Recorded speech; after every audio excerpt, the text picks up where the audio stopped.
நம்ம ஊர் தானே இதுன்னு நம்ப முடியாத அளவுக்கு ஒரு விஷயம் நம்ம கோயம்புத்தூர்ல நடந்திருக்கு. என்னன்னு பார்த்துட்டு வாங்க. என்னை பார்த்து கேளப்பை நட தெரியுதா? சிஎம் சேலக்கணி படி கால் விழுகாதவரை கெஞ்சினியா? அப்புறம் இன்னைக்கு என்ன மயிருக்கு 5000 ரூபாய் லஞ்சம் கேட்கறீங்க?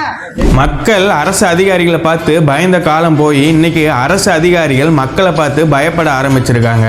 கோவை பெரியநாயக்கம்பாளையத்துல வீட்டுக்கு தண்ணி கனெக்ஷன் கேட்டு ஒரு நபர் அரசு அலுவலகத்துக்கு போயிருக்காரு. அப்போ அந்த அரசு அதிகாரி அவரிடம் 5000 ரூபாய் லஞ்சம் கேட்டிருக்காரு. அப்பதான் இந்த நபர் இந்த சம்பவத்தை செஞ்சிருக்காரு.